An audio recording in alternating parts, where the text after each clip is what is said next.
ندخل على المرحله الثانيه، هي مرحله اثناء الزياره. الخطوه الثالثه الابروتش. الابروتش مقسوم جزئين، الاوبننج والبروبنج. الاوبننج هي اول خطوه في الزياره البيعيه، او في الخطوه دي انا بعرف العميل بيا وانا مين، من شركه ايه، وبعمل ايه، وهتابع مع العميل ده على ايه. فكره انك تبدا تبني علاقه مع العميل وتبدا تتعرف عليه. ازاي نعمل ده؟ لو دي اول زياره للعميل ده واول مره تشوفه، ممكن تكتفي بس بانك تعرفه بنفسك، جاي من شركه ايه وهتشتغل معاه في الفتره اللي جايه دي على ايه. ممكن لو تقدر تتبادل ارقام التليفونات، ده ممكن يكون خطوه كويسه جدا في الاول. ايه اللي ما تعملوش في خطوه الاوبننج؟ انك تبدا على طول بالكلام عن المنتج او الخدمه اللي بتقدمها من غير ما تبدا تعرفه بنفسك.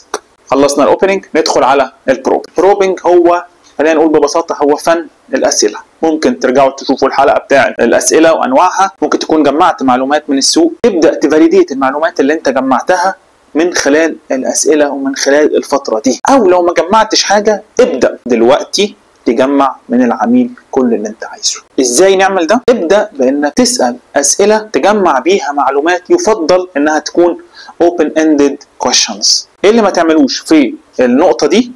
انك تبدا على طول تتسرع وتفترض العميل عايز ايه، وتبدا تعرض المنتج بتاعك او الخدمه اللي بتقدمها من غير ما تسمع العميل. خلي العميل يتكلم عشان تفهم دماغه وتعرف تتيلر المسج بتاعتك صح. الخطوه الرابعه البرزنتيشن. مرحله البرزنتيشن انت هنا بتبدا تعرض المنتج او المستحضر او الخدمه اللي بتقدمها. يفضل انه يكون معاك بروشور او تابلت عليه برزنتيشن عشان تقدر تعرض بيها للعميل. كل ما العميل شاف وسمع، كل ما المعلومه بدات تبقى في دماغه اكتر. ازاي نعمل الخطوه دي؟ اربط العرض بالاحتياجات اللي اتكلمت عليها مع العميل في المرحله اللي قبلها، وامشي خطوه خطوه في البنفيتس. ما ترميش كود البنفيتس مره واحده. ايه اللي ما نعملوش؟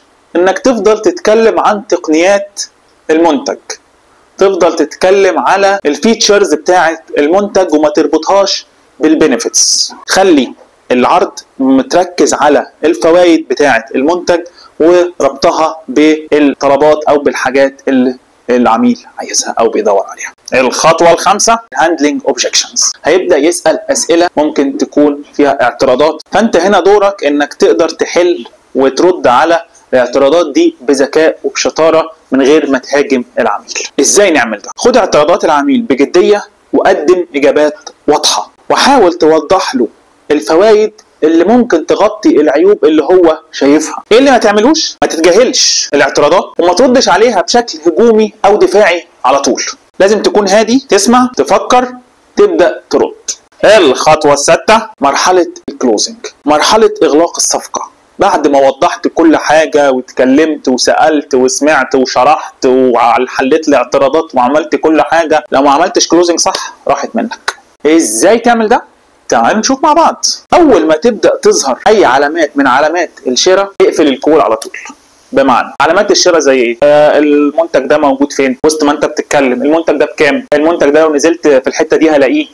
اي حاجه بتقول ان الراجل ده اقتنع بالفكره وبدا ياخد خطوه في ان هو يشتريها. تبدا الكلوزنج. الكلوزنج تبدا بتلخص كل البوينتس اللي انت اتكلمت فيها. بس انت اتكلمت في نقطتين من السته، في الكلوزنج اعمل تلخيص النقطتين دول بس، مش للسته. حاول تاخد كوميتمنت من العميل بتاعك. لو ما خدتش كوميتمنت، انت المجهود بتاعك ده كله ممكن يكون راح في الهواء. خد الكوميتمنت حسب البلان بتاعتك، وهي دي ترجع لنقطه الاوبجكتيفز اللي كنا اتكلمنا عليها. ممكن ترجع تشوف الحلقه بتاعتها. ايه اللي ما تعملوش في الخطوه دي؟ ما تضغطش على العميل جامد. ممكن العميل عايز وقت يفكر، سيبه يفكر. ما تضغطش عليه في الكلوزنج، ولكن مهم جدا انك ما تسيبهاش برضو مفتوحه.